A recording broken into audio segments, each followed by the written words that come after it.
Some of it's plume, but some of it's private. Okay, But he never even, Getting it. Yeah. he didn't touch his own land yeah. the whole way across. Here we are. Where's the agenda? It is Um, November 14th. This is the meeting of the Board of Commissioners. Website. We'll call it our annual, because this is the first one of the year, annual joint meeting with the Open Space Commission.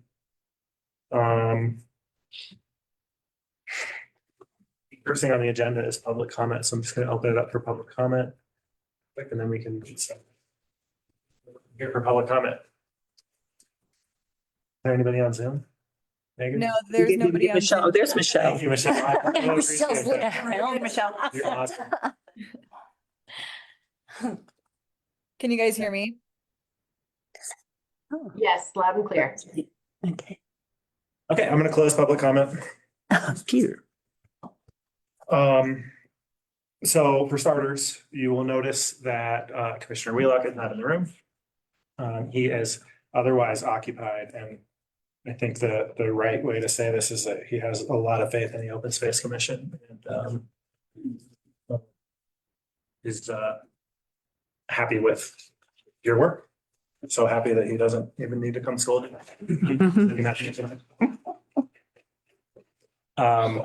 No, really, there's no scolding here. So, darn. We have an agenda that is. We have kind of two agendas. We have the agenda that is attached to the agenda, which is really 5 topics that we want to discuss. There are 2 action items on the official published agenda. The discussion points are a summary of what Open Space Commission has accomplished, an update on Alvarado Open Space Park, strategic discussion on the 2025 budget, determining a schedule and cadence for future meetings, and sending an invite to the BOCC and staff for some site visits. There are on our published agenda, there are some action items because the board could choose to approve the 2024 open space plan. Thank you, Mitch, for having this up. Yep. And the Sheep Keep land use recommendation form. Randy, because Randy is not present, it's not likely the board will adopt those tonight. We will discuss them and hear you and maybe direct staff to make changes if we feel they're necessary, and probably ask staff, Brian, maybe this is convenient that we might want to see these on consent on Tuesday. It's I don't know coming how the Tuesday? Conversation goes. Look at him. How about the next Tuesday? On the 19th. At this point. But we could get them on the. Technically, that agenda should have been published before we walked into this room, but because we've got another problem, Technical issues. I can't confirm it, can't guarantee it, but we'll do our best. I don't think, I mean, there's not. There's not gonna be a lot of there's discussion, yeah. Need for these. Is there a timing implication? No, No. no, no. No. So you could go to the next one. It's not. Yeah, so I mean, I think we'll have the discussion about them tonight and then they'll appear on a consent agenda and we'll go from there. So why don't we, that's just kind of an overview of the meeting. Let's go ahead and do introductions. We do have a new commissioner here, which you guys have probably met because this is a small community and we all mostly together with our different hats on. So Mitch, why don't we start by you introducing yourself? Good evening, I'm Mitch Houston. I live on the East End. Steve's one of my neighbors. Brian Bossart, County Manager.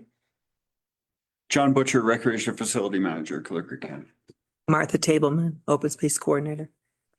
Jackie Doss, I live on Floyd Hill or Saddleback Mountain. Mark Cuccinella, Empire. Michael Rogers, I live in Idaho Springs, current chair of Open Space. Kay Axtell, I'm on the east end as well in Beaverbrook Canyon. Margie Castberry, I'm outside Empire. Amy Saxton, Strategic and Community Planning for Clear Creek County. And George Marlin, commissioner from the Idaho Springs District. One more. Yeah, online. Yes, sorry, let's go to Zoom. Oh, Michelle and Peter was up there. Thank you so much for allowing me to join virtually. Michelle McBain. I'm actually in Evergreen in Upper Bear Creek, so super. I could throw a rock at Jefferson County, so representing that side. Yes. Well, glad you're on our side. Sorry. Me too. Hi, Peter. Peter Lichtman, County Attorney. Okay. So that's who's in the room. Are you guys okay with just going in the sequence of the bullets that are in the agenda? Sure. Yeah. Awesome. So the first thing was a summary of what the Open Space Commission has accomplished, and I presume is that mean I'm giving the floor to Michael or to Martha or? Well, I think we'll go with the commissioners. What we decided to do was each share just a couple of things. And so I'll start off with a couple. I feel like I could list 10, but I have to leave some for everybody else to say. So I'd say one of the things I think has been a great accomplishment this year is just working together. And we mentioned that yesterday kind of as a joke, but I think it really is a great accomplishment that staff in the Open Space Commission have had a productive year. Sometimes we disagree, but we've always had, a fruitful, productive path forward, and really pleased to see the work that we've done together. Another one that I'm proud of personally is a lot of the site visits that we have done. So we've really tried to make an emphasis on site visits this year, getting out there and seeing the properties, and then as a result of seeing the properties, writing up site visit reports, and then letting that drive some of our land use recommendation forms as well.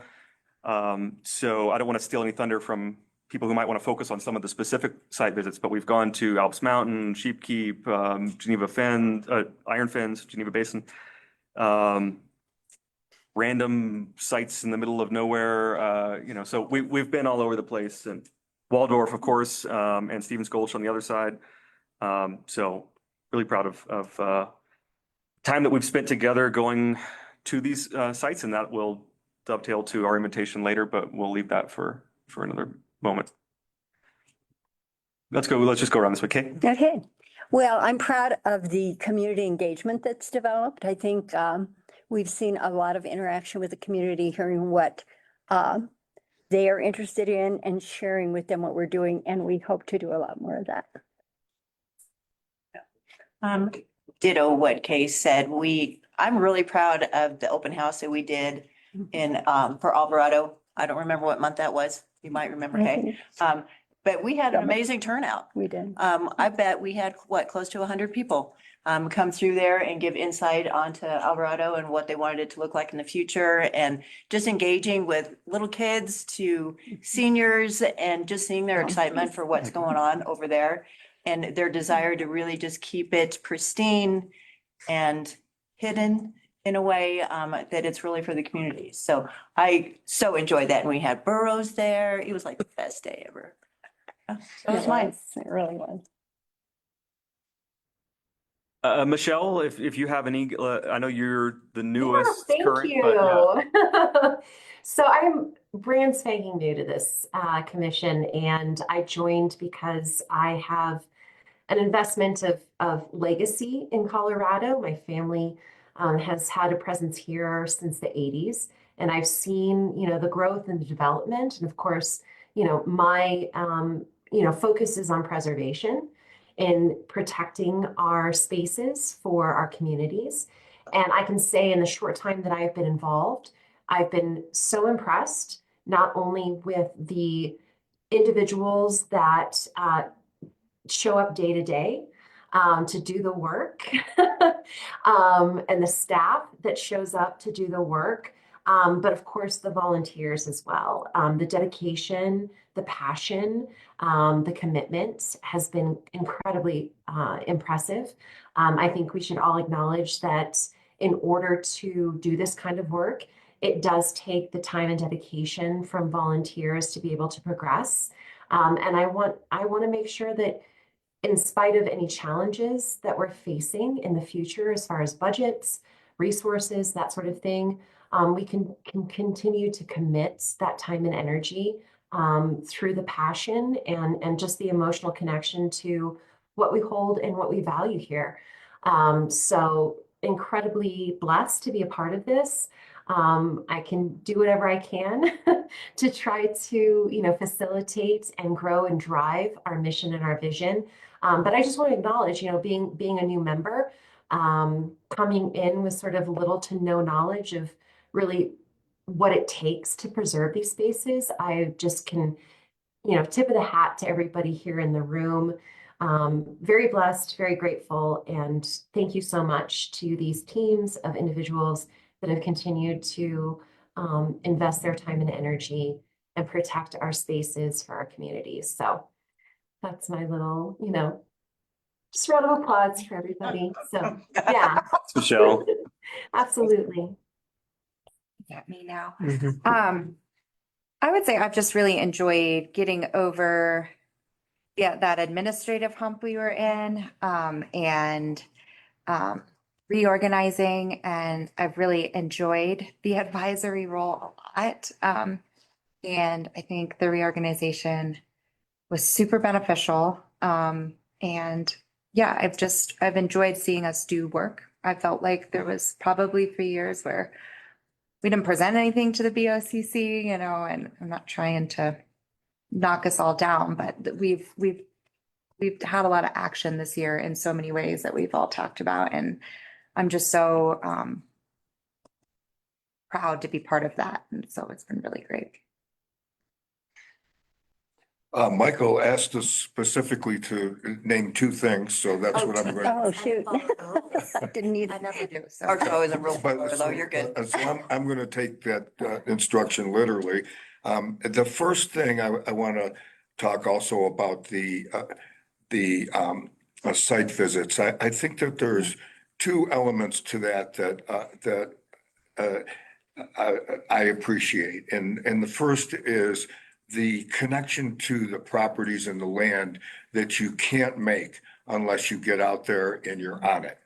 When you look at a map, when you look at photographs, that gives you a description, a narrative description of a property. That'll give you a certain perspective. But being on the ground and picking up a stick to support yourself as you go up Elk Mountain it makes a connection that you can't make unless you go onto the land.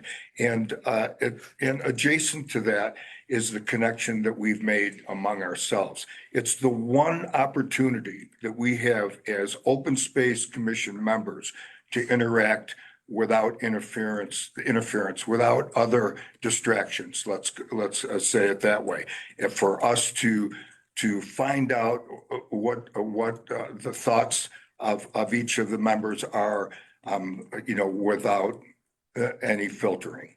And so those are the elements of the site visits that I've come to appreciate. The other thing that I want to mention is probably a little different than anybody else would think to say, but I'm very appreciative, and I consider it one of our great accomplishments of the year that we were able to not spend any money to pave the parking lot. Yes. The second one, yeah. Great, I wanted to list, thank you so much, everyone. I wanted to list just a few more official ones that we didn't get to in that list. So one is that we early in the year finalized the Alvarado plan from the Open Space Commission. We also commissioned a master plan from THK, which is forthcoming. Finalized the open space plan, which we will talk about tonight. That has been years in the remaking. And we recommended, and you all have moved forward with the purchase of Stevens Gulch Waldorf property, which is just an absolutely fantastic, amazing piece of property. And I'm very proud that we are a part of that. I would also add the formation of a couple of committees. Oh, yeah. Yeah, Which is a communications committee and a finance committee. I think we're still launching those committees to make them as effective as they can be, but they exist and are establishing cadences and missions and it is, I think that's a big advancement as well. I'd like to mention one more thing as well is, did I just cut you off? No, is I'm very appreciative and honestly, sometimes in awe of that lovely lady right over there, of what she does, how she keeps meticulous notes on everything. And all that you know, Martha. So thank you for that. Amy, you wear many, many hats and you do exceed and succeed at all of them. So thank you. I know that initially we had some bumps, but I'm really, really glad those are ironed out and it's really cool to see all the work you do. I don't cry at meetings anymore. Amen. Yeah. And Dawn, We're all thank happy. you for you and your team. Work, yeah. Peter's going, oh, yeah, or, yeah, I remember.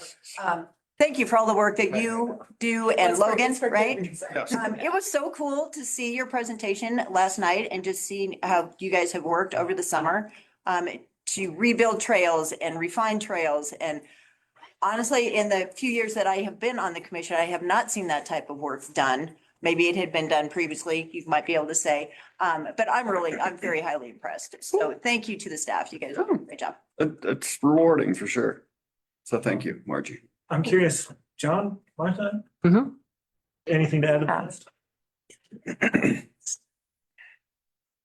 I think I'd echo the comment about the ability for people to work together better. We've actually been able to actually, as Jackie said, do some things and make, well, because Very general. we spend a lot of time spinning our wheels and moving beyond that is a good move. And I mean, I am the institutional memory at this point. With the loss of Frank, Yes. I am the person who's been here for the longest, and I would like to see the commission get up and running and be productive, because at some point I want to retire.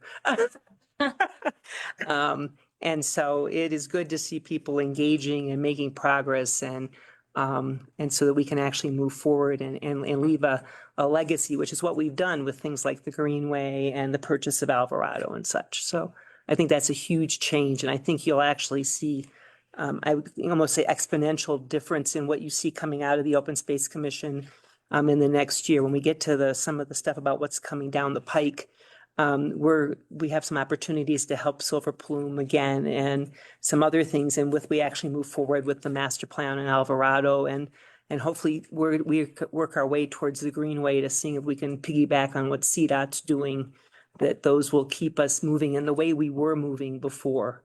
Then we kind of took a jog, but we're back on track.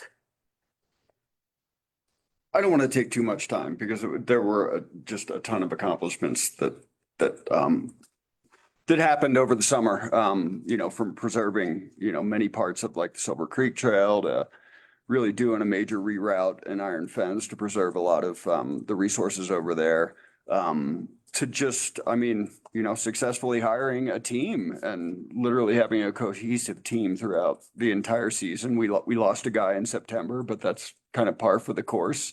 It's tough when, you're hiring somebody for $20 an hour with no benefits, and hey, come hike 10 miles a day and do hard labor all summer, and the fact that we can actually find people that want to do that is pretty amazing. And just happy that we were able to get around to all the trails, accomplish all of the projects that we had planned for the season, and just thankful to be able to lead that effort. So I appreciate the opportunity. While we're doing thanks and gratitudes, I am grateful that our chairman has the kind of vehicle that will. Yes. Compliment him, you're complimenting his vehicle. No, him as Sure. that will get us to those places, because that makes it possible. And so we're hoping that you guys can join us next year, because it's really amazing to have your feet on the ground in those places. I got a rest bucket I can bring. Yeah, bring it. Thank you all. I'm gonna jump in front of you, Mitch. I'm sorry, and just share that. This list reflects the kind of outcome I think we were hoping for when we asked the open space to embrace an advisory role and really think about policy. And I, as we move and as we get used to this process, I think it's I hope that we see more and we see the pace continue to accelerate. As we wrap our heads around, like, these problems are similar as we go from property to property, right? And so I think that the future is bright for the Open Space Commission. And I'm really grateful to all of you guys. I recognize that you're volunteers. I recognize that you're giving of yourselves to protect this land and to the benefit of the people of Clear Creek.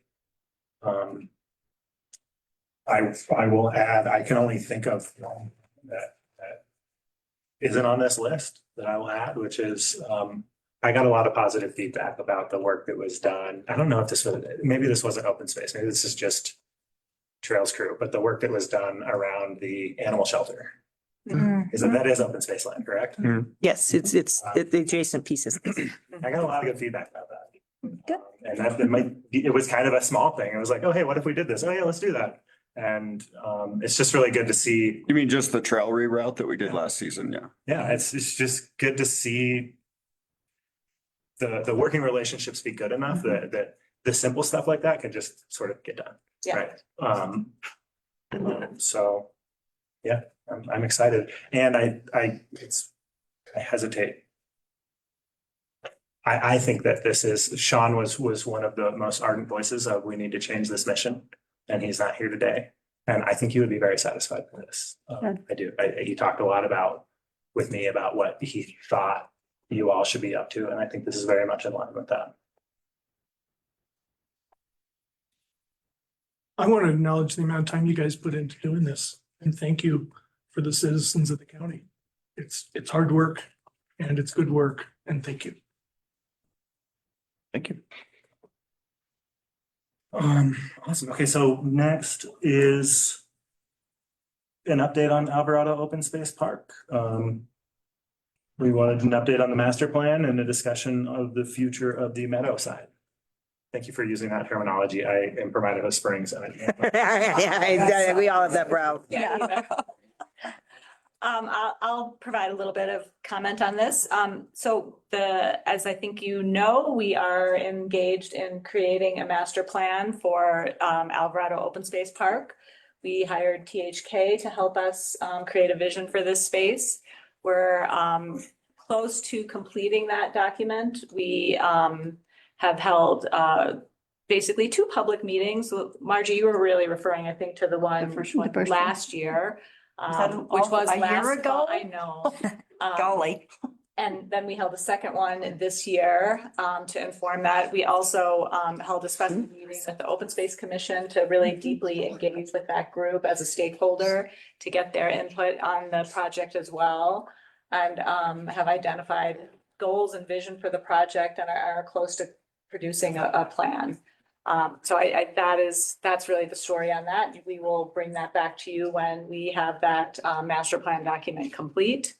And we would love to just engage in some conversation on the meadow side. As you recall, the direction that we received from the BOCC was to focus on the creek side and look at that space as developing it for recreation, for a place for people a place for the community to be, and leave the meadow side as a to-do, as a place to look at in the future. And so that is a discussion. We don't want to leave that, let that continue to, let numbers of years go by before we revisit that discussion. So that's what we would like to have any thoughts that you as the board have on that at this point. I think some of the things we looked at were whether we would do further study on the potential for that site for other uses to advance county goals. If you have further thoughts on that at this time, or any direction you would like to offer. Can I comment on that too? Yes, thank you. So just to clarify, it may be clear already, but the THK plan that was commissioned completely ignores the meadow side. So nothing that they are proposing will touch on the meadow side in any way. So right now, what we have advised as a commission is let's just leave it as it is and then continue these discussions. And part of that was based on, you all wanting to evaluate other uses. Part of it was also on our side. We kind of like it as a meadow. And so it was a natural delay. So to your point, yes, we shouldn't ignore it forever, but it was a natural delay to say, we don't really want to do anything with it. You guys aren't sure what you want to do, so let's ignore it for the purposes of building the THK plan. Is that fair? I would add to that, it's literally in our name, open space. And that's what exists there now. And we think that that's a valuable piece of property to leave exactly the way it is. It may be someday a trail that is invisible from the road, that kind of thing. But having set aside properties that give the impression that we're still a rural environment, and we intend to remain that way as a community. I think that's such a value to the county and to our process. Mitch, I'm curious, what kind of context do you need around this? Because I don't think we have enough time for that. Okay. So There is a lot of history. I'm gonna just accept my current position and listen. okay. Questions. Okay. Well, that's yeah, opening up for that. I mean, generally, my understanding is that the closer to Georgetown portion of that is flat. And it is close enough to utilities that there is some potential that something could be built there, right, to the benefit of the people of Clear Creek, whether that's housing or a business or something related to a recreational use of the land. I don't know.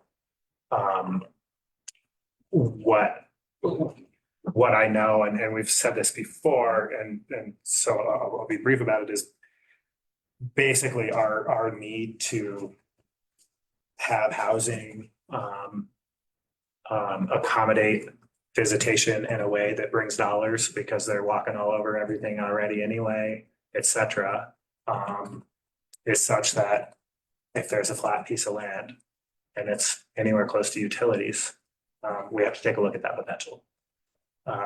What has not happened is anything regarding taking a look at that potential. And so It's probably my fault. I appreciate you throwing yourself under the bus. But I recognize how many buses you live under. I know that the board didn't say, Brian, this is at the top of your list. True. So, that's whether we want to say that's on the board because we're dissatisfied, or that's just the condition that we're in. That is the condition that we're in. I do know that boards have looked at this in the past and I believe deemed that it's not viable. And I'm not sure what the rationale was there or what precisely they were looking at. I also know that the need for things like housing is fundamentally different than when boards were looking at it in the past. It is now an excruciating need for the people of Clear Creek to have access to housing that they can be in. So I don't know. I mean, I guess I would love to hear sort of a reaction to that. Like, where do you think this should be on our priority list in terms of investigating that potential? Maybe I should just stop talking. I'll start start. Okay, were you in? No, go ahead. Yeah, I'll start. A couple of things. One, just for the purposes of talking about what we have on the table tonight. Again, there's absolutely nothing involving the meadow. So it's good to have this discussion as an ongoing discussion, but the THK plans and the plans that we have proposed leave all of this open. So there's nothing you do tonight or even in your next meeting would impact this. In terms of like thinking about it though, and like the advice, this is just for me. We have not had this conversation recently as a open space commission. I fully recognize the housing issue. My personal advice, recommendation as a resident, my interest is that growth happens in the towns, not in unincorporated, for a variety of reasons, including transportation, access to food, access to, it's not just if there's water, it's all of the other kinds of services. So I'm an advocate for building in the towns, but I understand there's challenges there and you guys can't control what happens in the towns. And so, yeah. Well, I think I would echo that. And probably nobody's surprised because my past activity in the county has been preserve the land and keep it for the people. I think that one of the things that I've noticed in my many years is that we often have jumped into things without really looking at everything. So I guess what I would really like to see happen is a very thorough investigation of possibilities and once again involving the community. And would they like to have that preserved? So, but my preference would be, and then to think it through very carefully. I think, Kay, a part of what I'm hearing you say is that that a decision to develop is has a permanency that has to be considered very seriously before any move like that is made. And I just want to add, I try to imagine 100 years from now, what does the build out of Alvarado Road look like? And and I can envision all kinds of development along that road on the private properties. But I just think the more building there is, the more people appreciate having open space. And just to, to broaden that, my thoughts on that, I would say that this summer, for example, my family, we all got together in New York City and we were in Manhattan and we did the shows and all the sites and all that. But when you walk through Central Park, some of the most valuable property on the face of the earth in a city that is screaming for housing, you walk through there and you say, oh my gosh, what a vision to save this property in perpetuity. And that's, that is part of what I'm thinking is what is our role in in advising you. And our role is to say there's other ways to build housing. You can go up, you can be denser, you can build in communities, but once that property is developed, it's gone. And nobody can ever appreciate it for what it was and what I feel it should remain. So.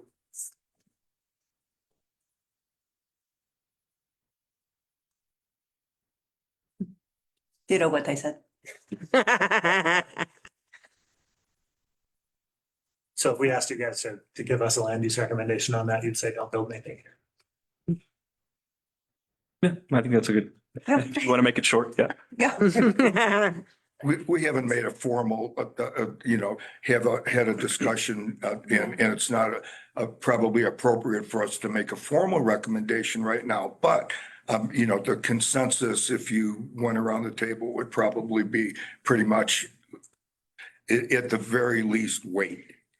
Well, and I think what we can ask THK to do, and I don't know if they're already doing this, is, if we are creating a master plan is fluid, it's dynamic, we can update it. Maybe have them put something in that plan that addresses the meadow and says, things will be, because this is a plan that probably will be added to, or is it just a design that they're doing? Yeah, Conceptual. It's just a conceptual design. and- We're not actually creating a master plan for the park, right? Right, I mean. Okay. Yeah, it would probably be out of scope to ask them to address. Okay. the Side, so. So I guess why I was a little confused is because the RFP to them does say master plan, right? Yeah, It's just for But the, it's just for that. We intentionally limited it because of this discussion. Okay, I was just thinking of logistics, if that would help, but to capture that somewhere, I guess is what I was thinking, and a plan would be where we would capture that. Yeah. But yeah, I think we've had plenty of discussion about it and other great things to talk about. The other piece to piggyback on what Kay said in terms of investigation, what my memory is of the studies that were done before when they looked at it, because we had 3 or 4 different entities look at doing different kinds of development there, is that the amount of land that is flat, that is really flat, isn't very much. And so what you actually gain for what you're putting in may not be worth it. Because if actually, I can tell you that across, you'd have to bring sewer and water, because like where we bought Shadow's Ranch, which is now Alvarado, it was on a septic system and it was on wells. So you don't have utilities. It's not like they're right there. So if it goes, it's kind of like the discussions I remember hearing about the stuff like around the animal shelter with doing stuff along at the LDS church. Is that your costs of putting in your utilities may not be worth it given what you get out of it. So I just to support the idea that there needs to be investigation and what are you really looking at in terms of numbers and viability and what the costs look like. Yeah, it's on, and, it's hard to go against gravity, right? It's on the raw side of the hill of that wastewater treatment plant. That too, yeah. So, I mean, it goes a little bit like what we had in actually Floyd Hill and the whole development of the meadow, and when Idaho Springs was trying to annex because Elm Green wanted to develop. It's kind of the same problem.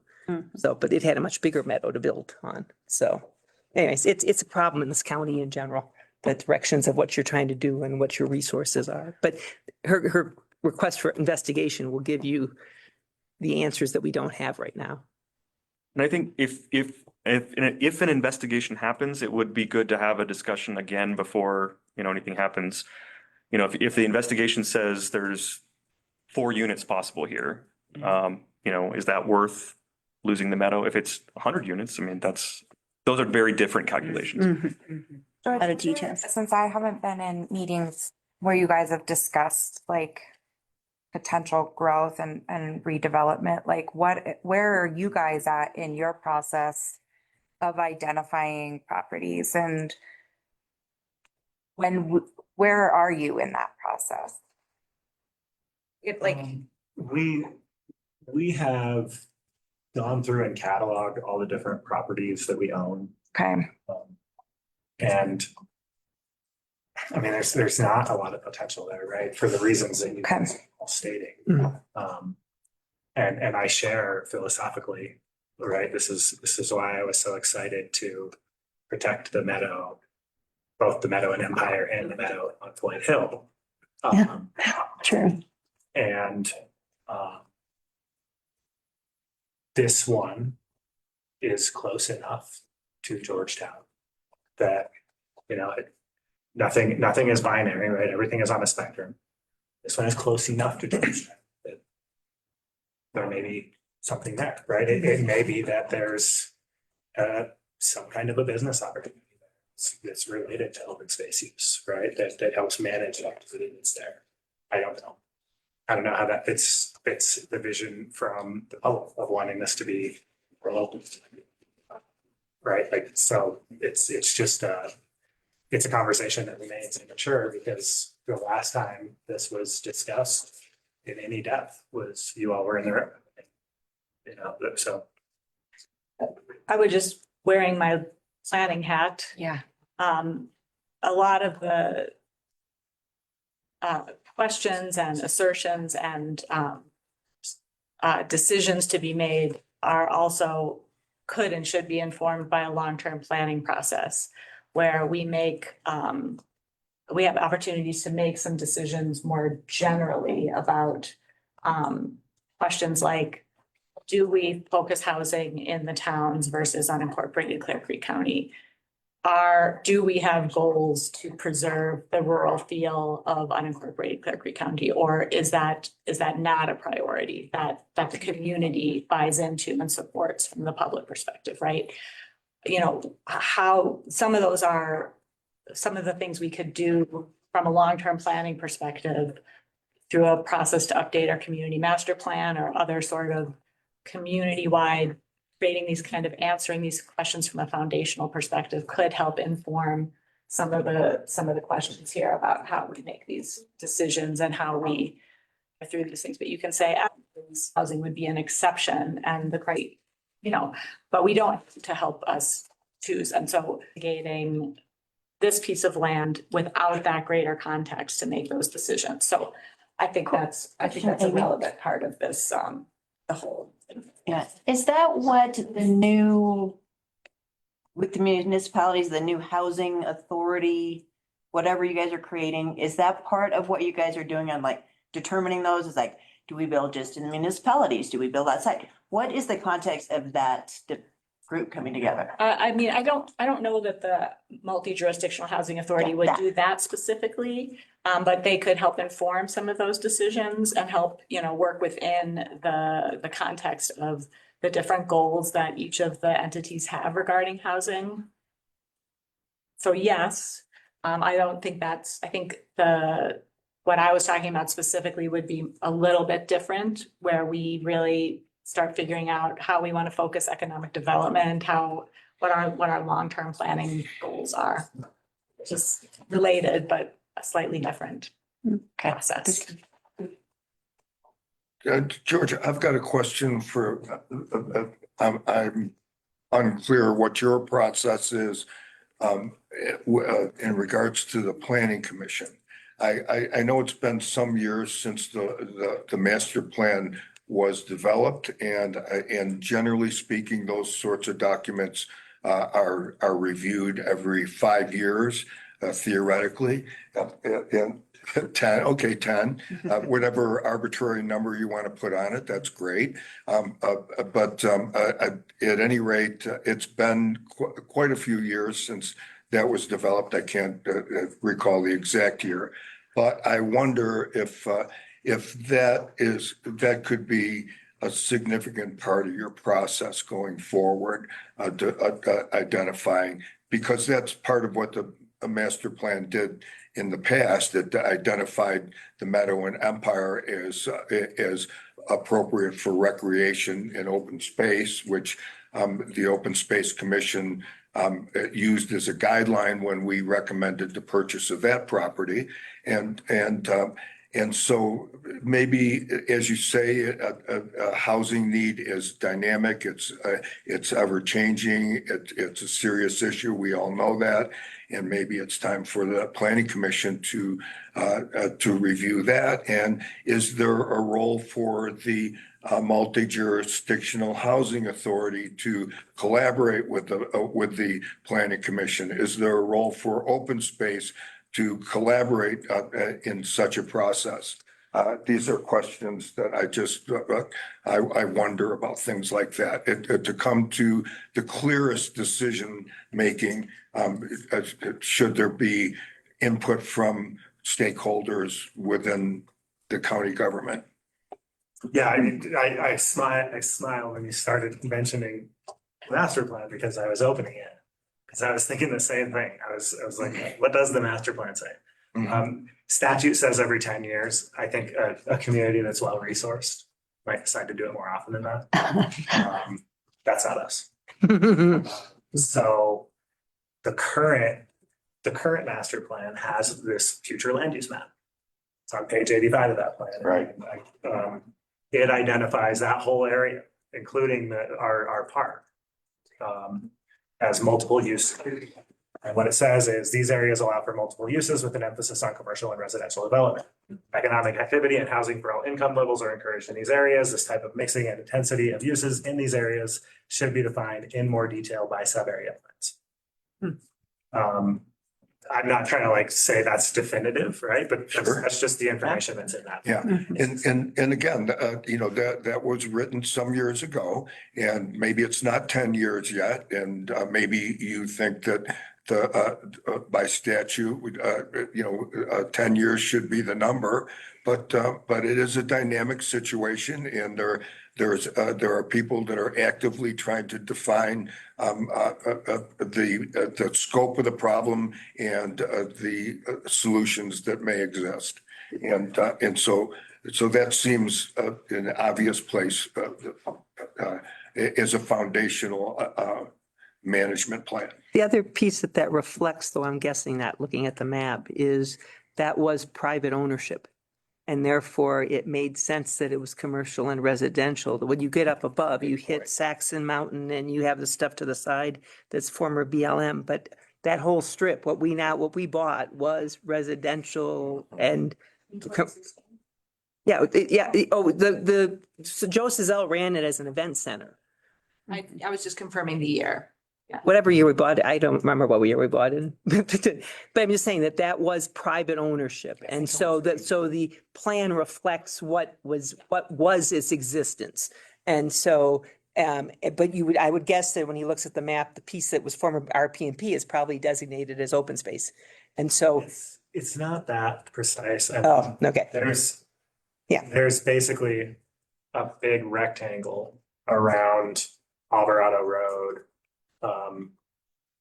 I'm just gonna say north of Georgetown. Right. I think it actually is north of. It is north of Georgetown. You're right. Yeah. Yeah. Anyways, I'm just, Between Empire and Yeah. west of Empire, there's just this big purple rectangle. okay. And So it's, yeah. that's what they thought in 2016. Right. And so, but it reflected it reflects what the land ownership is, except for the RP&P, which is in there, which you can't do anything about because it's dedicated. So just, I mean, but I think the idea that it's one of the ways to do what Amy was talking about, which is if you look at it, whether you do a master planning process or some other process, it's a way to get these questions answered. And so, I mean, if we're meeting statute, we're funding a master plan in 2026, then, We've already been talking about it. yeah. I think the other answer to Mark is, I think the process would require planning commission involvement Right. once we update that Yeah. document. It does, but it doesn't necessarily require open space participation or multi-jurisdictional housing authority participation. And if one of the problems you're trying to address in your master plan is housing availability and appropriate places for housing, it seems, we're on a tangent here, but it seems to me logical that you would have input from, parties that have a stake in that process. I mean, any update to a community master plan would include a very robust community engagement process with. Well, I'm sure it would be open to just about everybody. Yeah, Right. so the multi-jurisdictional housing authority or the open space commission, there'd be a huge, it would be a very robust process. It seems like meaningful steps could be to try to get a sense of what's even possible. My guess is that there's not a lot that's really practical. Yes. There's this very general concept coming from the board that is, well, it's flat and it's pretty close to utilities. So like, and we want to be good partners.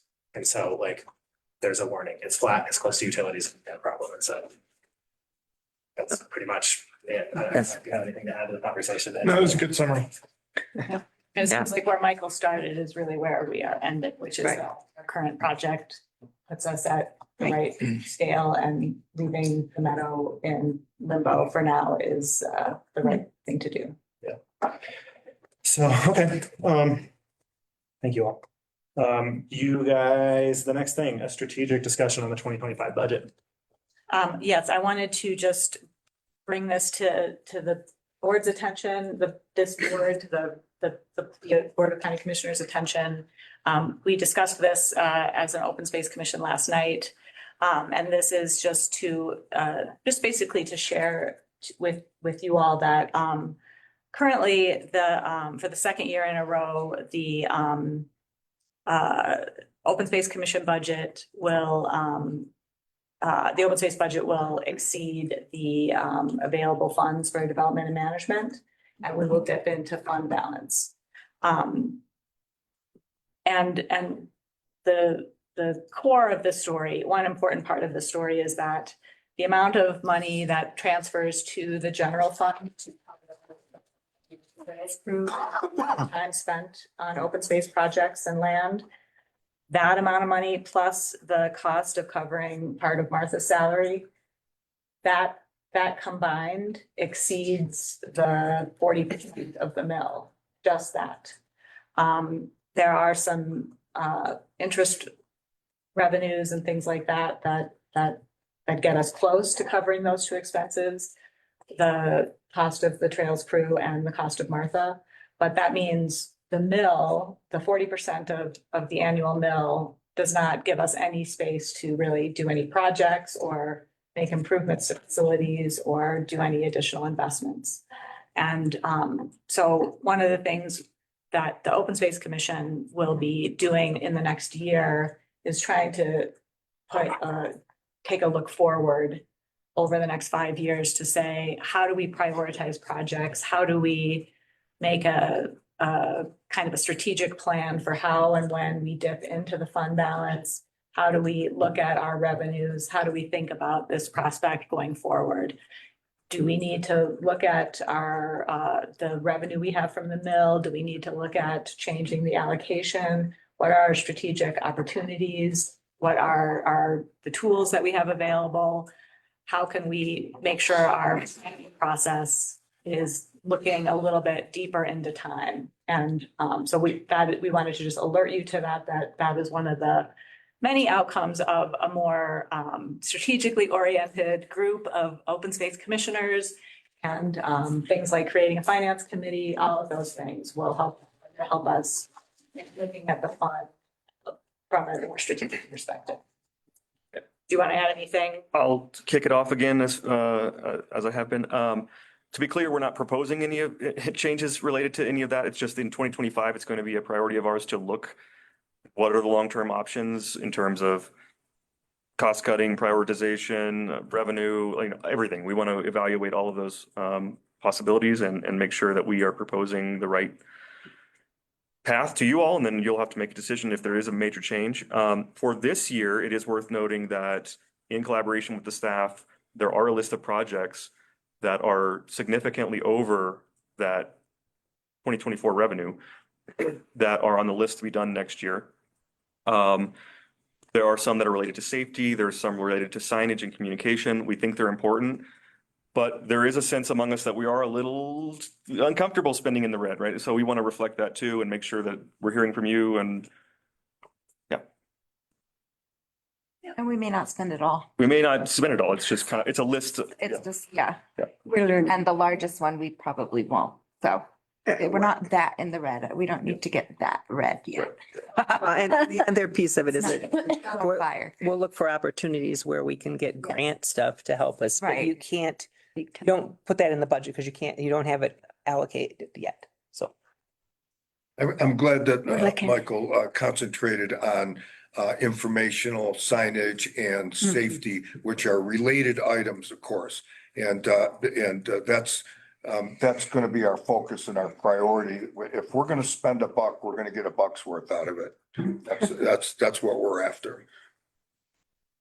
And what is the fund balance on the management side? Do we know that? We are still we're working with Rachel right now to confirm the exact split on the fund balance, but the total is about just over 1.5 million. But I don't know the exact amount of how that splits between the two balances. It's more complicated than saying it's 40%, right? Yeah, because it's. Because it's spending. I think you had my memories is about $1 million in acquisition. It's heavy on the acquisition. And so it's, if you're thinking it's 1.5, then Maybe it's. 1.7. Then it's whatever the other piece is, what's in the management side. That's right. I think it's about $1 million in acquisition, about 700,000 in development and maintenance funds. But I know we dipped into fund balance some, so the 700, so we don't know exactly. Close though. But there's a We're looking healthy at it. amount in both sides right now. And that's one of the reasons of why we want to look at this from a strategic perspective.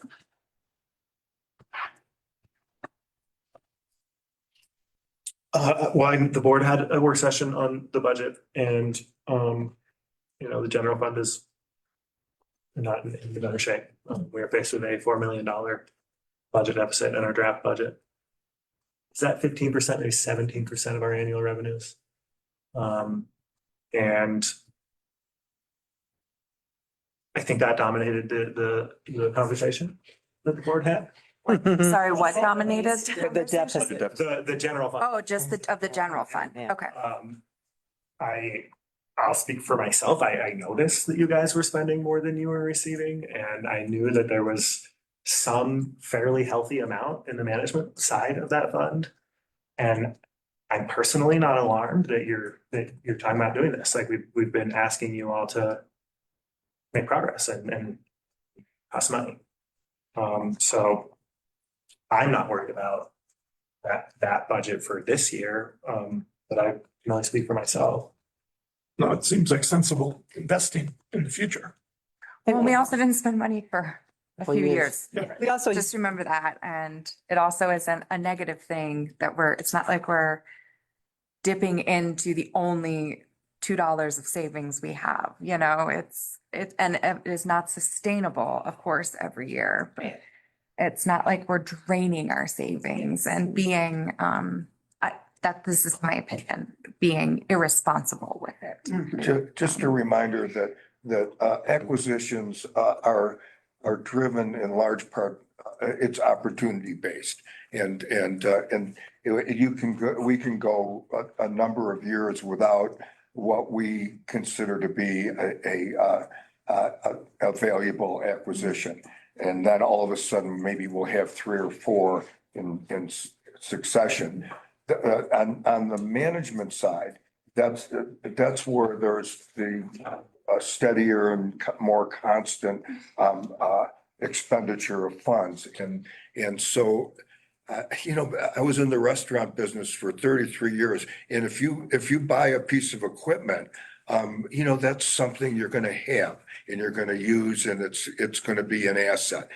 But where restaurants fail is when you say, well, I like this product, and I'll just keep buying that product, even though I'm not making my margin on that product.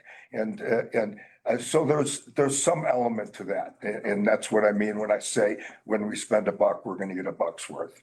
That's where your lunch will be eaten, is on those incremental increases on on those constant expenditures. well, and we have, I don't have the graph here, but we have historically done a very good job of leveraging our money on both acquisition and management to get grant money and stuff to help us. I mean, the Floyd Hill project, which is finishing up and it's cost us more than we thought originally, we still, the predominant amount of money going into it is coming from outside the county monies. And so I would expect that as we look ahead and do things like Alvarado and some of these other things, that we'll continue to be able to do that same kind of leveraging. Yes, and I flipped to page 13 of this plan. We've spent $2.5 million of our own money, and that money has brought $15 million. That's also our money. We pay that to the state. But right, but it's, yeah, Governments, but that's how we get it back to us. yeah, exactly. So, yes. Weird process. What would be interesting to me moving forward, and what I hope you guys are probably already thinking about this, and maybe I'm being a little condescending here. It would be nice to know moving forward where the structural deficit is. What is the structural deficit? Because we've got some projects, right? But if in the absence of projects, like what's the structural deficit to maintain what we have? Oh, okay. And We're in a structural deficit without doing any projects. Right. And that's salary and trails. Right. And maintenance. So those 3 things. And so that, like, teasing that out would be helpful as we move forward, but it's not like, I'm not saying I need that to adopt this budget. So, one thing that I'm interested to hear about is non-tax revenue potential. I've been talking to Idaho Springs about a parking lot that is Clear Creek County owned. Our Health and Wellness Center It's not utilized on the weekends, can we charge for some parking? What kind of revenue could that get us?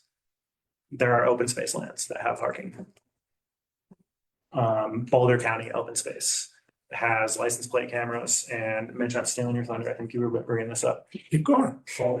Boulder County Open Space has license plate readers, and if your license plate is not registered in Boulder County, you're being charged to park.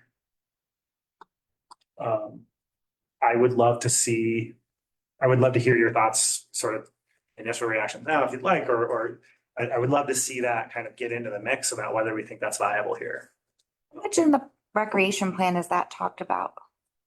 It's not, You mean in, Okay. you mean in ROMP? Or in In the romp? yeah. We did Okay, not- I'm just we wondering. Did not get into that sort of level. of It's interesting, that's subjects. like, well, there's not many other recreational facilities, right, outside of Clear Creek Open Space. So Well, I mean, just trying to. well, I think the reality is that most of your places, the only place I think that probably is doable at the moment, and it's what John's looked at it over, is Floyd Hill. Floyd Hill. The rest of them don't I would love to get, make probably money on Floyd Hill. do not get enough I usage. can expound a little bit on that. I've started to look at teaming up with Park Mobile, and I've requested kind of a presentation from them. I've also talked with code enforcement in Idaho Springs, who, along with the Sheriff's Department, I mean, the main thing is once we start charging for parking there, people will start parking elsewhere and riding their bikes in, obviously. I mean, we have a lot of users, the parking lot turns over. Park and ride. Person, comes into the county, spends an average of 2 to 3 hours riding there, and then drives directly back to Evergreen or the Front Range or whatever the case may be. So they're not spending any money in the county. But if we could piggyback on something with Park Mobile there, I think the largest thing that I would want to see was the availability to buy kind of a season pass there, rather than spending $5 every time you show up. You know what I mean? If you're coming from out of county, hey, you know what, give us $100. You got parking for the year and you can use it as much as you want. But those are just things that are going on in my head, but I have time, now that the Trails team is gone, to really sink my teeth into it a little further. I would Come up with something. love to see some exploration of that, and I do think that Floyd Hill Open Space, maybe that's the only opportunity. It's definitely the first. At the first opportunity, yeah. So I already have a proposal from the Idaho Springs folks who are doing their. For Floyd Hill? Yeah. Okay. Yeah, Cool. and the health clinic, actually. So is that like, I'm not hearing anybody like jump up and down. Specifically We Floyd haven't Hill, thought I don't about think it. anyone here would object. Right. Now, if you did it at Alps Mountain or something, like, that would be Or crazy. remote. But yeah, Floyd Hill, 100%, particularly if residents had free parking. Is Vanilla Absolutely. Pass open space? No. Vanilla Pass those parking lots? No. Silverdale has part of open space, but it's actually Forest Service land. Forest Service, and you have Georgetown, and it's all HDPLC, so it's messy. What is the capacity to manage that? That's my Like- question.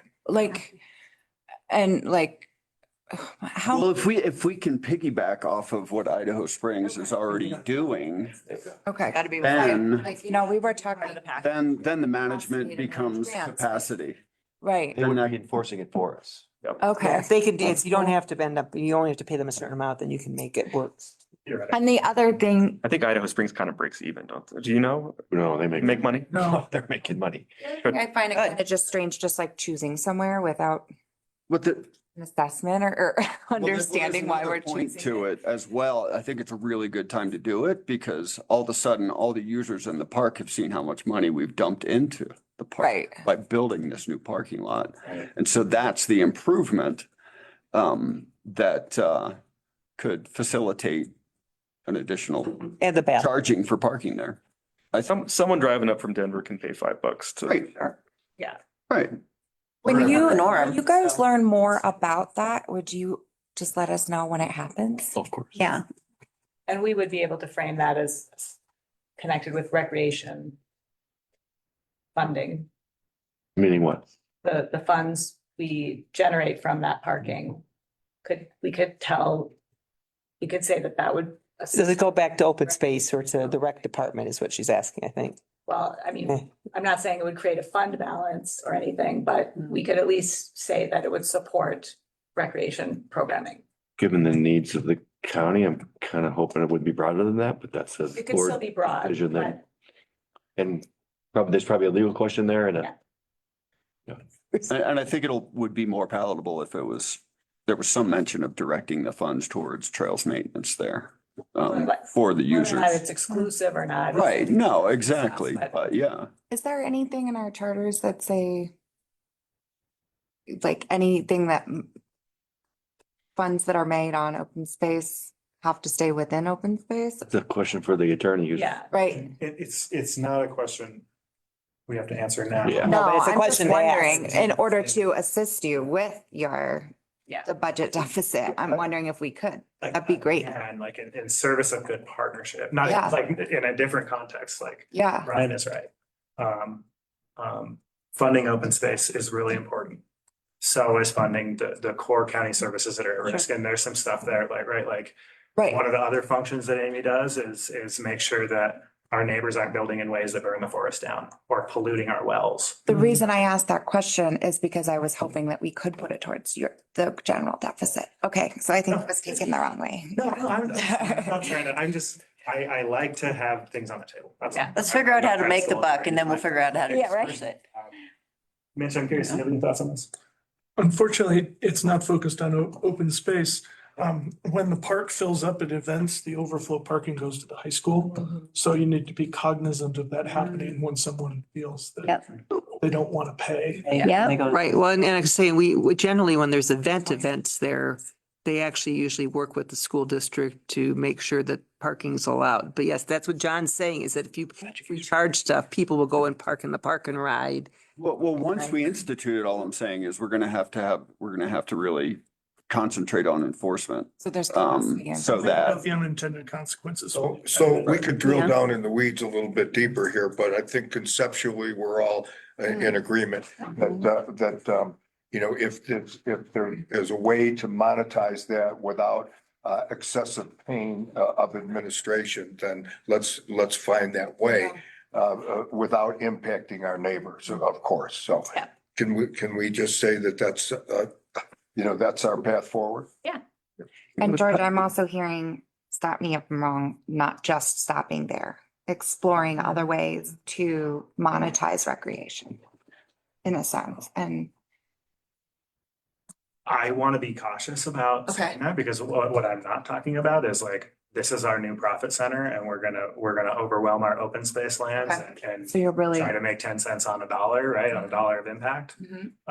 So gotta like think about the with impact. caution. Okay. yes. Okay. Mm. Um, And of course, we can't take action, but I just wanted to know if you wanted us to just explore the thought of, you know, just monetizing parking or maybe some additional thoughts as well. No, we appointed you guys because you're creative and you're smart, you care about this stuff. And when you have good ideas, I think we should hear about them. Cool. Thank you. We'll talk about it. You guys, you people, You people, you guys, it's okay. we appointed you people. You people. Use You people's. persons.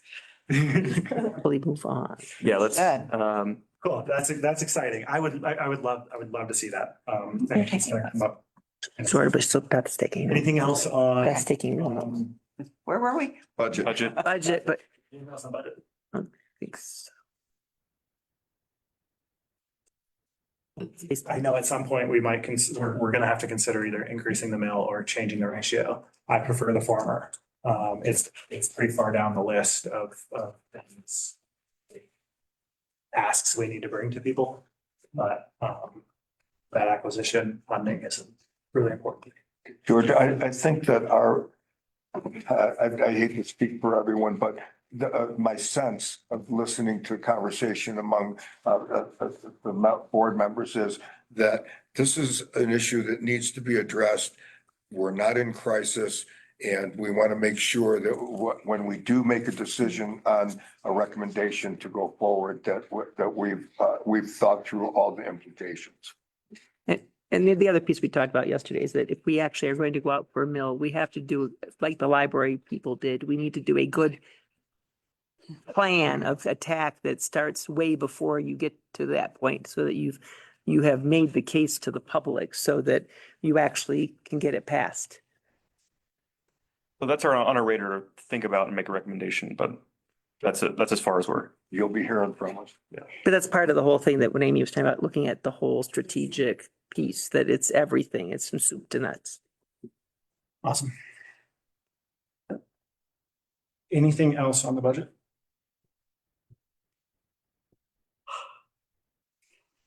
Let's talk about our future meetings. Yeah. Well, yeah, the idea there was we'd like to do this more often than annually.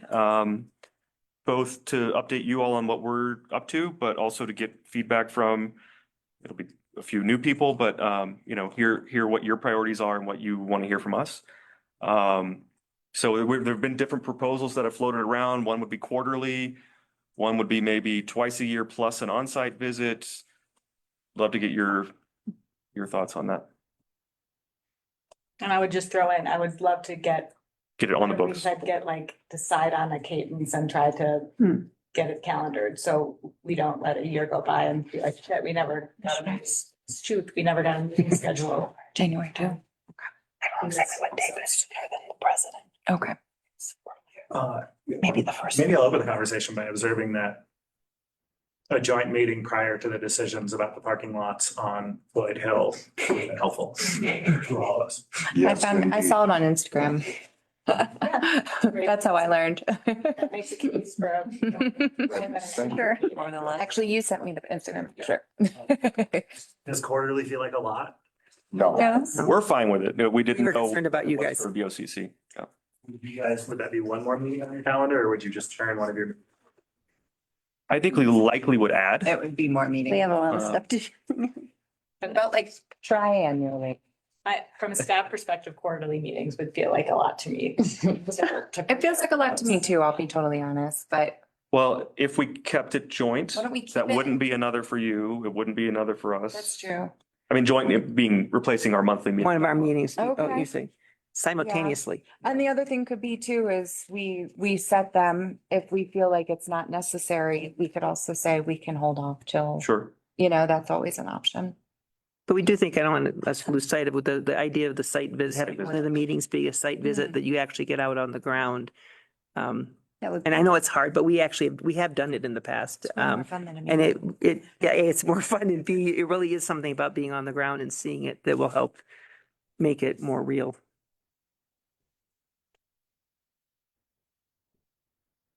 I'd be. Mitch is easy. He can sign off on whatever and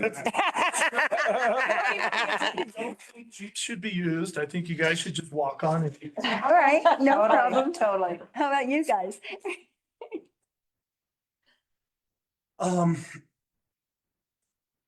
I want the board to be available to you as often as needed.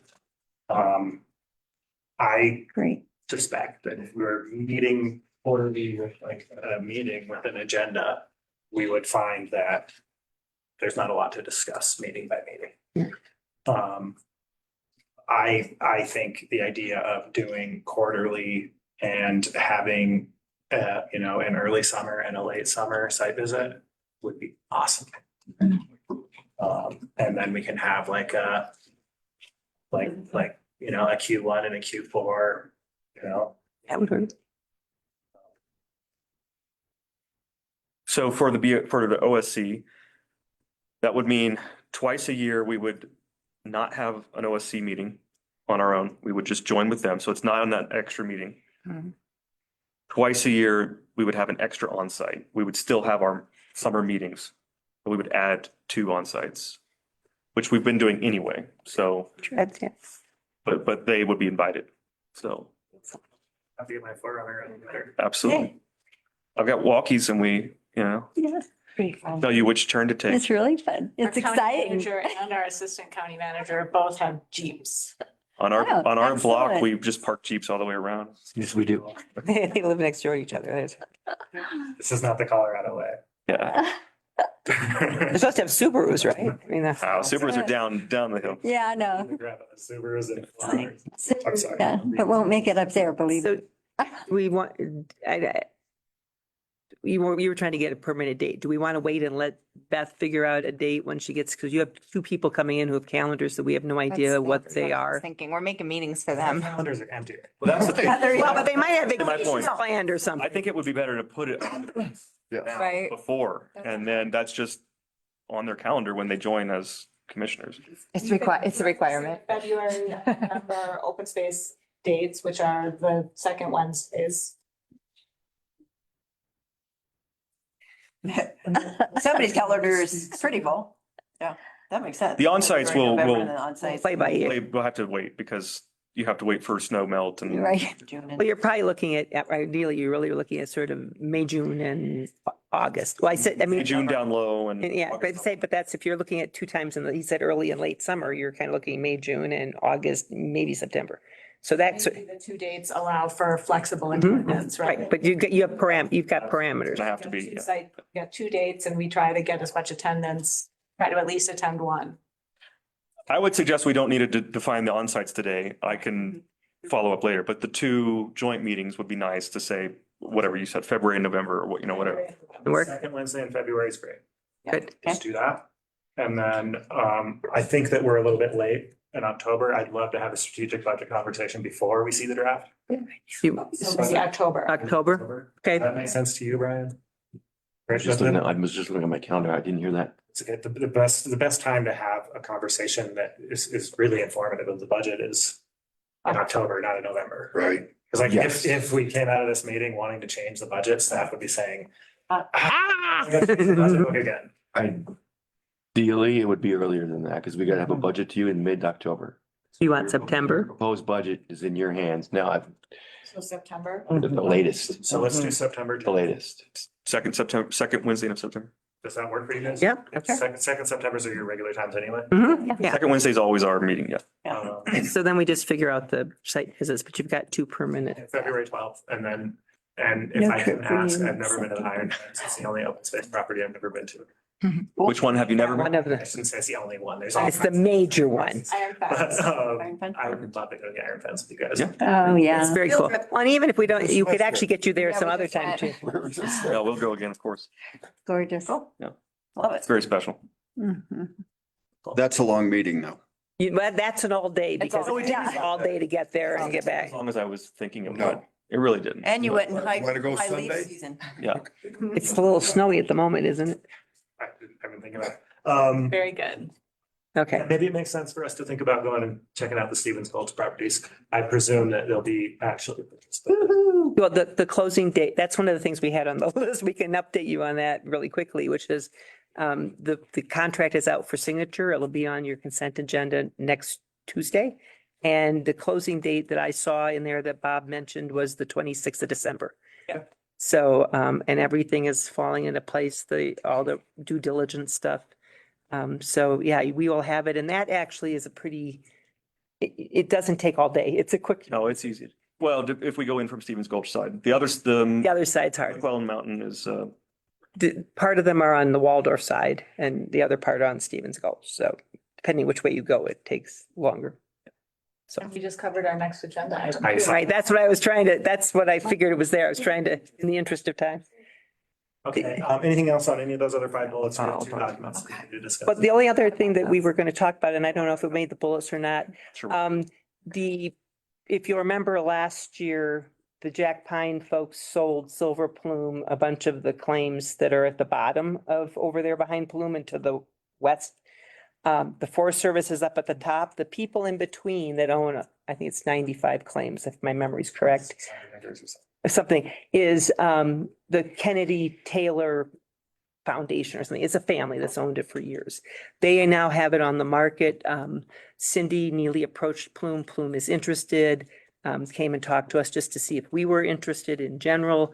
They have put a concept paper into GoCo with the help of Malt to see if, and GoCo, Cindy did some trap lines and GoCo was interested in seeing a concept paper. She should be hearing within the next week or two whether they've been invited to do a full application.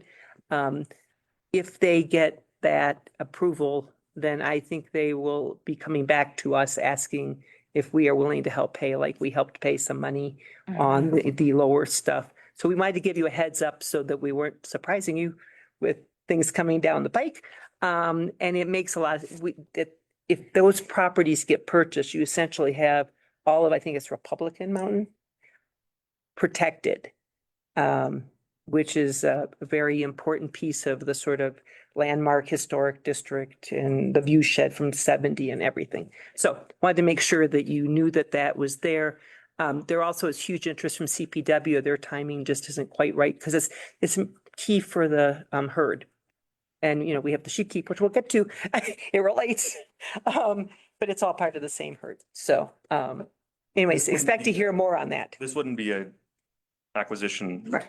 but it might be a contribution. Right, like we did with the stuff on the Jack Pine, we would make a contribution, Plume would own it. So. I look forward to hearing your advice on that. Sounds like it's going to be a really controversial conversation among you guys. Yeah. Oh, You all. I agree. Sheep keep. Which one do you want to do first? Let's, Two action items, yeah. Oh. One is Thought we were the next one on the agenda. Oh, okay. I want to talk about them. Sheep keep is, as we did with Alvarado, if we were, like when we did with Stevens Gulch, I'll step back. We did a land use recommendation form with you and a site visit that said, here's why we think you should buy this, we should buy this property. We developed a process. What we're doing is kind of backfilling and going back to properties we already have. And it's what we did with Alvarado and it's what we want to do with Sheep Keep is develop a land management plan like we did for Alvarado for the Sheep Keep. The big difference with the Sheep Keep is we actually will do it in conjunction with CPW because they manage the wildlife.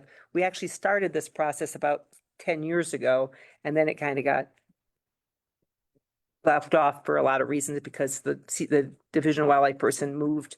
But so what you have before you is a land use recommendation form that puts forth why we think the values are. We also gave you the resolution. Much of the Sheep Keep, not 100%, but I'd say 80% of it probably is former BLM land. And so it was transferred to the county as part of that transfer. It has, it was dedicated by the Board of County Commissioners at some point after that, and I don't remember the year, to be kept because it was part of the lands that were either to be kept or could be sold. They decided to keep it. The resolution that you have talked about all the reasons on why we should keep it and why they decided that. Those same reasons are the same ones I actually did them independently. I did not go back and look at the resolution. I filled out the LUR, but its primary purpose is to protect the wildlife, the sheep up there and the other wildlife. There are other uses. If you look at the resolution from when it was originally dedicated, they talked about hunting. They talked about letting public access. They were not looking to cut it off. It is definitely an area that has seen lots of recreation. And as you know from the discussions on OHV, is an area that gets heavily used for that. And there may be conflicts between those two purposes. But one of the reasons to do this management plan is to help us be able to set guidelines and guardrails for what is it we're doing and how are we going to manage it. And we would do this, as I said, in conjunction with CPW. And there was always a thought originally that we would probably have some sort of memorandum of understanding of how we would work together with CPW on that. Anyways, it lays it out. It fits, as they said, I think when they did the original resolution, it hits 11 out of 12 criteria for why things should be kept as open space. Primary purpose, protecting the bighorn sheep herd. And by that, you also then protect a lot of other wildlife. In terms of recreation, as you go down through the LUR, given you're trying to protect the sheep, you want to try to do things. It's not, you keep everybody out, but you don't want to develop lots of facilities, lots of roads, lots of things that would bother the wildlife. And so what we want to get your approval on is that we sort of are aiming in the right direction in terms of the management goals and vision. And then the task that we'll have before us is to draft a plan. It's very similar to what you saw, that the Alvarado plan is the template in terms of the kinds of information that we put together. And we will work with CPW and we'll put together a document that we'll bring back to you sometime next year, depending on how fast I can write it. Let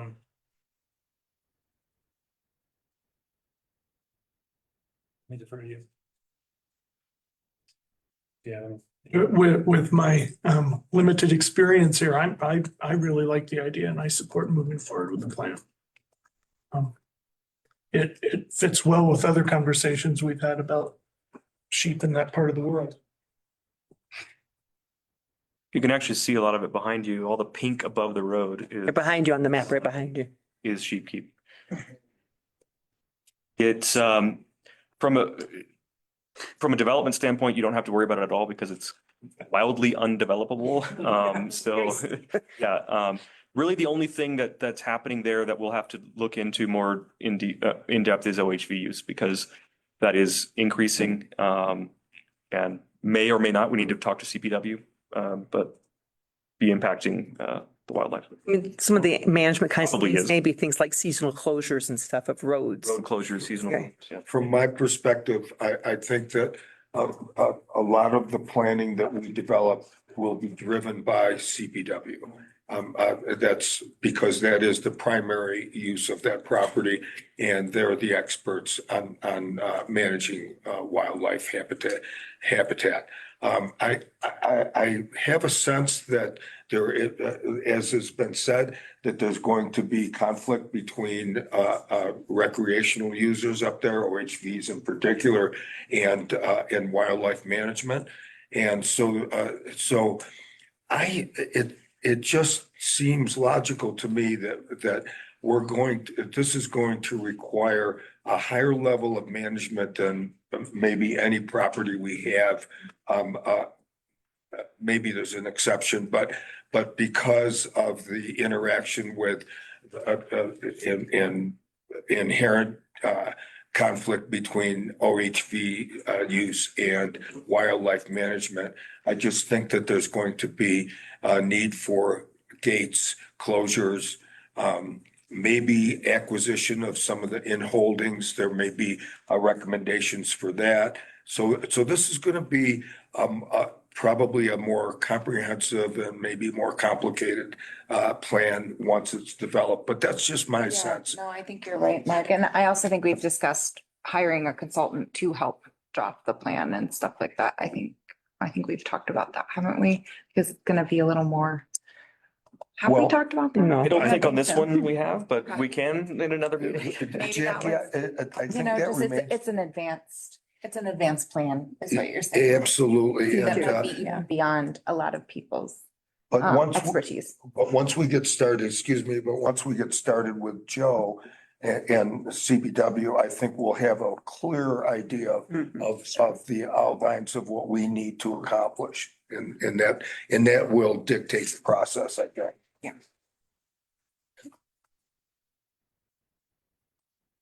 It's if you take your Forerunner up there, just don't look down. It's like roads are very old wagon roads right on the side of the cliff. Yeah, that's where Red Elephant is. Yeah, it's Red Elephant and off of Empire. I mean, it all connects. And it supports, I mean, the reason the original board kept it is it supports the Georgetown herd, it moves all the way across through this whole area. And you've got CDOT at some point is going to put the overpass so that they don't get hit at 40. I mean, it's an important state resource. Yeah, I mean, I intend to support this as well, and with respect to OHV impacts, if you guys didn't see the resolution the board passed about sort of our philosophy on OHV management, you guys did, I'm glad. We deeply appreciate that. And I think that sounds like a great use of this property. I will ask the question of my staff, not open space. Is there any parcel in here that is flat? That is not BLM. Oh, I was gonna say, it's not BLM, yeah. Define flat. Yeah, right. Yeah, right, exactly. Perspective. So that's, again, just full disclosure, right? But Right. I plan on voting for this as well, and so. Thank you all. I think this is something that's important to focus on, and this will be a good kind of case study for how the Open Space Commission sort of contributes to and informs sort of recreation management planning. Like we're trying to build a philosophy on OHV management that includes open space properties and doesn't include open space properties, right? We've got OHV. There's not much open space land as I know it up. I call it Lambertine. Oh, but there actually is, we've got Alps Mountain up there. So if there's a bunch up there too, anyway, like Yeah. this is definitely, it's gonna be exciting. Well, and actually in Waldorf, I mean, the stuff, we have stuff at the bottom of Waldorf that open space is kind of all over the place where you get OHVs and stuff. They don't get quite used as heavily as I think you get sort of there. So, Yeah, okay. with space. Any specifics? I mean, I read through, any specific comments? I mean, it looks good. Thank you for your work. Let's Excellent. keep going. Thank you. Should we talk about the master plan? Open space. Open Sorry, space open space plan, yes. Agenda are we following? So we, as I think we discussed just a little bit, this document, the open space plan, is a document that the Open Space Commission originally produced in 2005. There's no agenda. And then it started working on an update in 2021, started working on developing that update in 2021. One of the things that this group has done is to try to streamline the document and make it as sort of evergreen as possible. The main things that I really want to focus on are the identification of the essential resources and priority space management priorities that are identified in this document. We intend to and are looking to use those things to guide management planning and to inform how we prioritize things. I think this will help us if we will use these to inform the strategic work that we need to do for this coming year for the budget, I would imagine. But the goal is to have those essential resources and management priorities be some ongoing set of guidance for planning and an interface between the Open Space Commission and staff. And just to help with that, our ability to collaborate and be a strategic organization. Michael. Well, and also to be public facing, public facing documents so that the public knows what we do and why we do it and what our mission is. So we certainly wanted to have that function, and it's designed with that in mind. Heavily relies on the new charter, and so a lot of the elements of the old open space plan are now adapted to reflect the new charter. The new charter is also in here. So that was a key aspect of what we had asked Amy and Martha to help put together.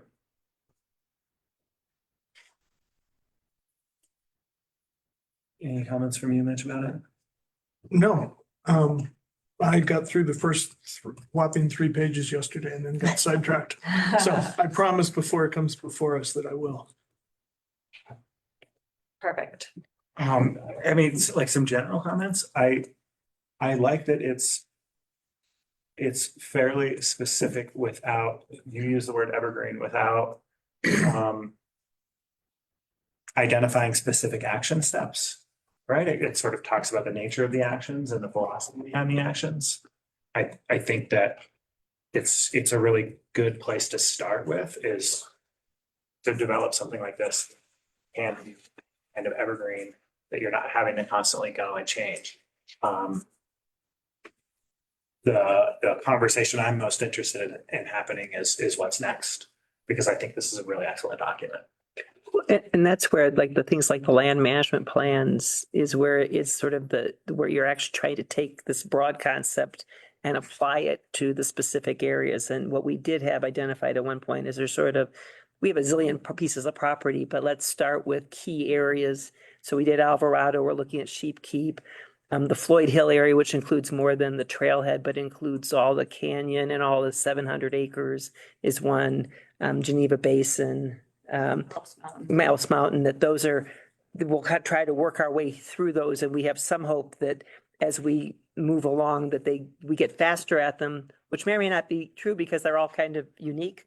So some things will be faster and other things will take tangents, so. you're volunteers and you're dependent on staff. And if we want you to move faster, we should give you more staff. And Right. that'd be nice to have it be reality. Yeah. I think there's a pace that it becomes unproductive to go faster. You know, there's, it's just a process and, you know, and it has to evolve at a certain pace on some level. You know, there's background information and all of that, of course, and that's where staff is very helpful.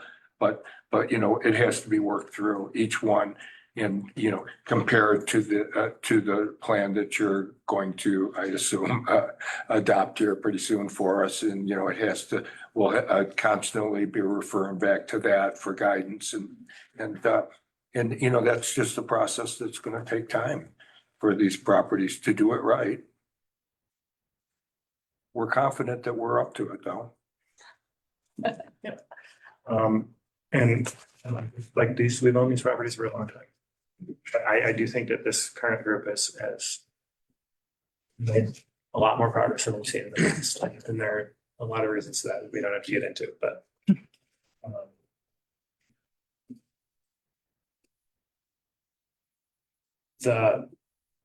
where I want to take this conversation is kind of like, you know, what's in your work plan for next year? And I know you guys have some specific projects and I don't want to like overtask you.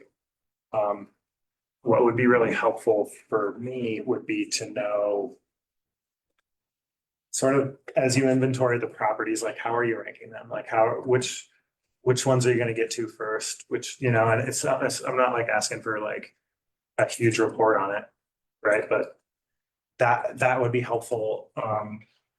What are kind of the big issues that are going to take some long range thinking and some deep work that you want to like have some answers to, like, you know, some of these policy conversations around revenue generation and, you know,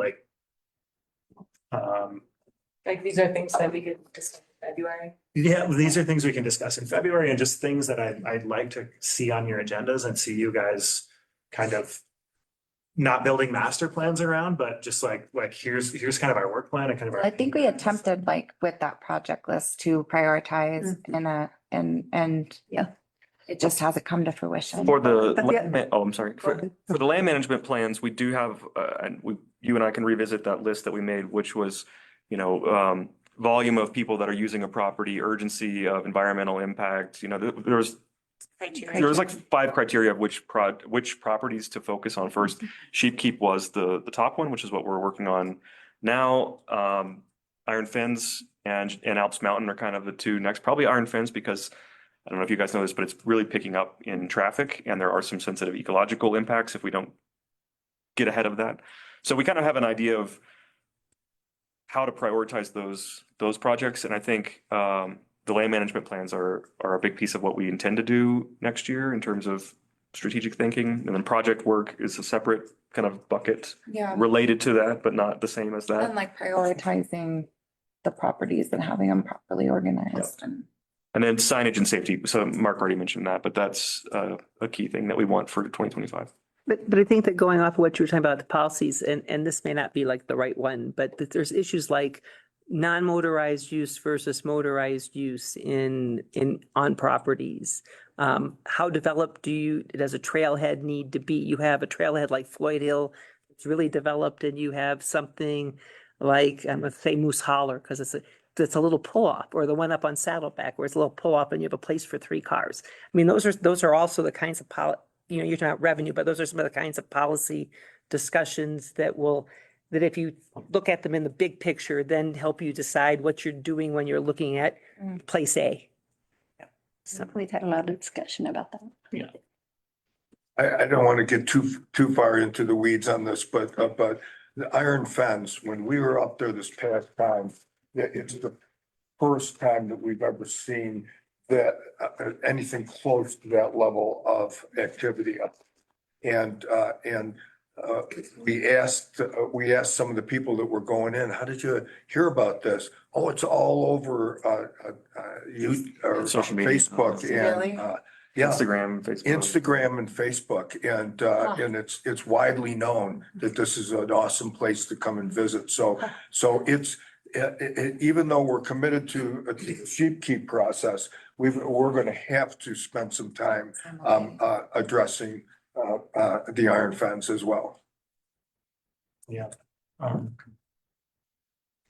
The last thing on my list is I would really like to see us, I know we have those sort of criteria that we use to evaluate acquisition opportunities.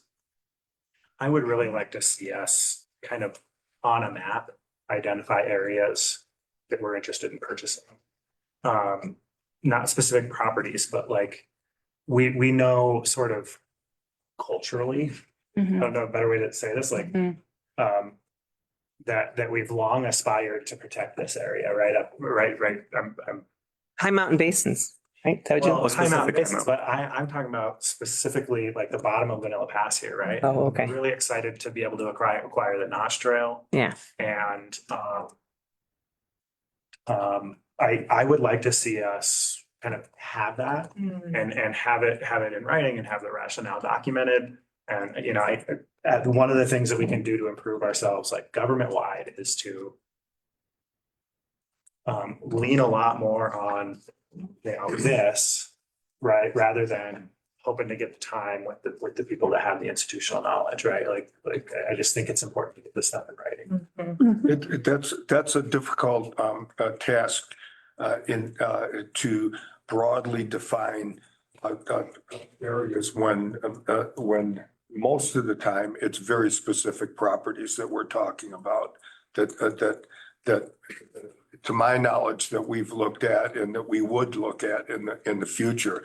It's not everything along Alvarado Road. It's not to use an example. I mean, there's a spot in Empire that is near and dear to my heart that I would like to see us do something to preserve the vistas and the open space.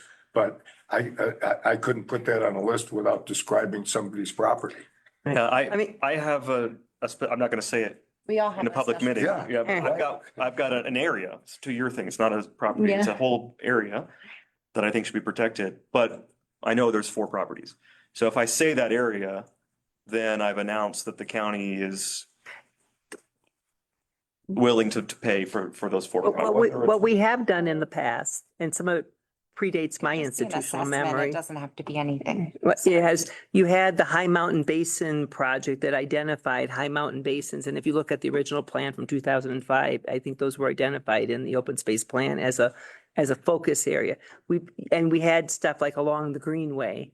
And then you have, I mean, one of the things when we talked about the sheep keep with CPW years ago was theoretically, we could move faster to acquire stuff if things become available to get rid of, it's very intermingled so that you could actually, so you can do stuff at a pretty gross level, but you do run into the problem that he's just talking about, that if you get real specific, you are announcing Could we to make people. it an internal assessment? Does it even have to be public? Like, I think Peter might say that Peter, I'm gonna plant a seed with you, Peter. There might be some sort of strategic / negotiation documents that could be generated.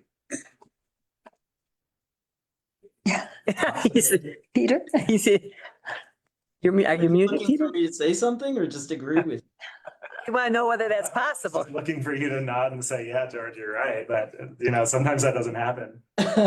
No, I would agree. Yeah, and we can create something like that. But you keep it it's an internal. Internal. Yeah. And to some extent, I mean, there is a transparency element to this, right? And one of the things that I come across a lot when I'm talking to people in Clear Creek about how they feel about their government is you guys buy up a lot of property and then you complain about how you don't have any money and somehow you just continue to buy up property. And the people in this room know that's because the voters asked us to. If we could have something to point to and be like, and here are the kinds of properties we're talking about buying. We're not talking about buying properties that are being taken off the tax rolls that have development potential, right? We're talking about buying properties in high mountain basins, Right. right? And you can look at this simple thing to kind of show you what we're talking about. I think that would go a long way in helping the public understand and embrace what we're really trying to do here. And I think think- you can do stuff at that level, which I think you do high mountain basins, you can do like wetlands. I mean, you can get categories of the kinds of things with the rationale for why those are important. With even out without getting down, and you may have a hidden level of knowing, but I mean, the Greenway is another example. We had a study done, I don't know, 10 or 15 years ago that had what were all the properties we needed to meet the Greenway plan as it was drawn in the, so, and those somebody could figure out, actually, it wouldn't be very hard to figure out. But you can do it at a level that I think that would explain it to the people that are asking about it, that we're looking for. It's the vista from the highway. It's the, In Holdings is another example. the example, yeah. You mentioned that, Mark, in the Sheep Keep there Right. might be some in holdings that. Definitely there are. And I think that is that's what my brain thought of when you were speaking, like, is that's the type of, are there some strategic types of property that we want to start identifying or starting to think about as an acquisition strategy, like, how can in holdings help us create more contiguous open spaces? What are the advantages of that? How do we evaluate that as a strategy? I also think we're at this like crux, right? And we've gotten over the hump and I think we're at a crux now where we have that new advisory role. So like, I'm not the one creating that assessment, right? And you're not the one creating that assessment. We do only have Martha. And so it's now figuring, and Amy, yeah, Amy, I'm trying to not make you do more work because you're supposed to be manager. You're not supposed to have to do that.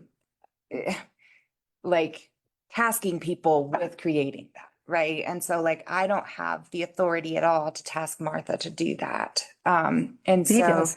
and us just organizing that better as a group and figuring that out because I'm not, Between local. that organization is. it And needs to- needs to GIS. Start forming. If you tell It's us not what there. attributes you're looking for, we can like just pull up a map and a layer and What, and I think, he's talking about getting down to that level. I think we can draft something in writing that gives you that gives the kinds of parameters of things we're looking at that would work to talk to the people you're talking about. And then we can do the next level that is the level that isn't publicized. And I think maybe what you're saying, in some ways, it may be that we add to the open space plan that a piece that describes, and I haven't looked at it, that describes the things like that as we look at acquisitions, these are the kinds, in addition to the criteria that we have here that we're evaluating, we're also strategically looking at does it provide connectivity? Is it an in-holding? Does it protect a key feature, resource, whatever? Is it a high mountain basin? But you could have, Like pages 6 through 8 are already they do that? what we're talking about. Yeah, but I also think, George, stop me if I'm wrong, you're looking for data, like something to point to, something that's a little more solid than just a narrative.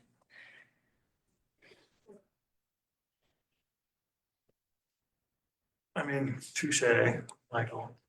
Well, the other question for George, does it help if you're talking to people, if you have something that's, I almost want to say a brochure or something with pictures but I'm thinking something that you could pull out that he could point to and.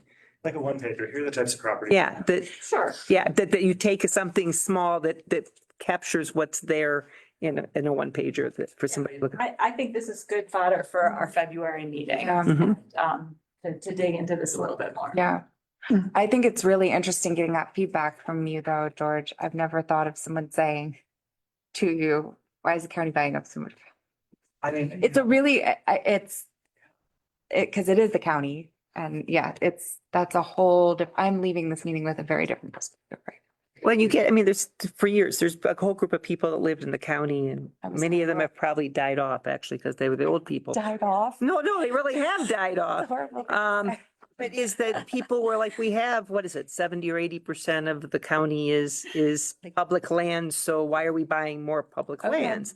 And Kay can I speak to just this. never heard someone say that. They convinced people that there was that the stuff that's all the public lands that the Forest Service and whatever is not down where we need to protect things. It's not down in the creek, in the valley. and Okay, So, super interesting. Do you want us to have a discussion in our meeting to try and flush out some of these things? Is that where you were headed with that? or do you want us to do it in February with? Yeah, I would love to. I don't want to like tell you this is your top priority. But it is something that I've long been in need of, and maybe this is on me. A concise tool to communicate public. You know, here's what we're doing with this acquisition money. George, let me ask you something.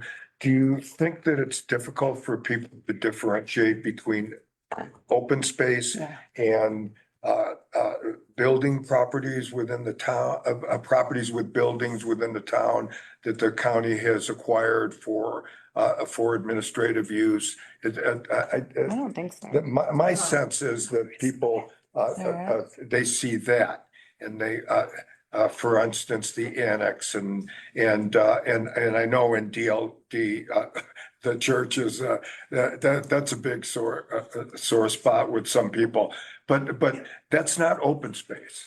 We are, I think just to a large degree, we're talking about the purchases along the valley in pursuit of the green light. I do think you're right.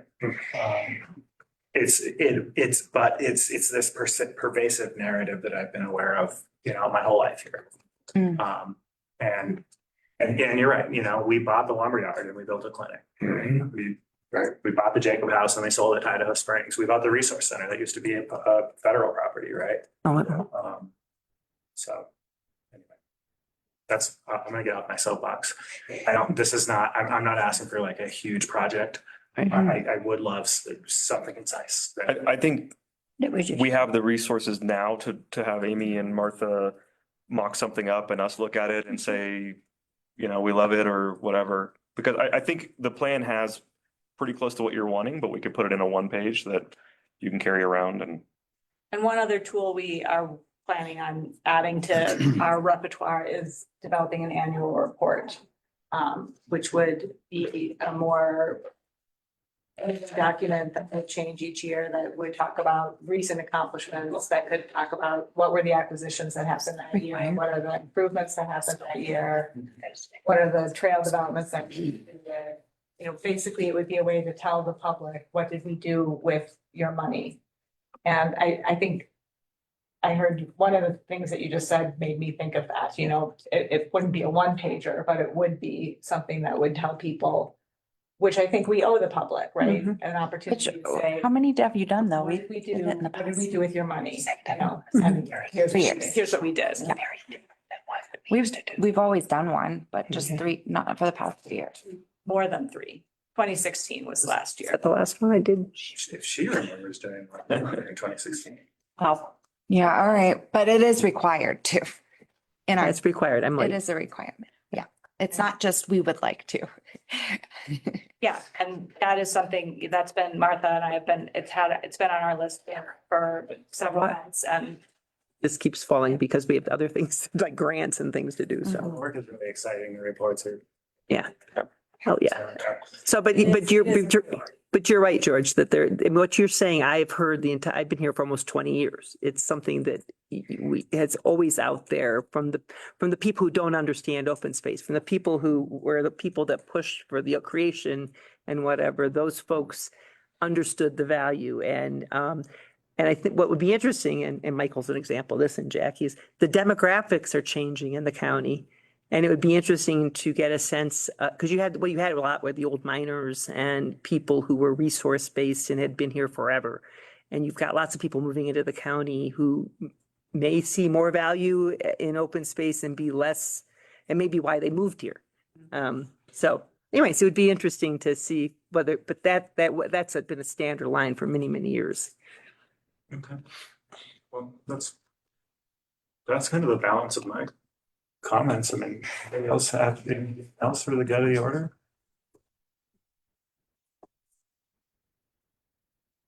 I'll just express some gratitude to you all. That's a list of stuff you've gotten done. The tenor of this meeting is so relieving. You guys haven't even attacked me about the parking lots at open space in Floyd Hill. Just don't use open space funds to buy the corner of this parking lot.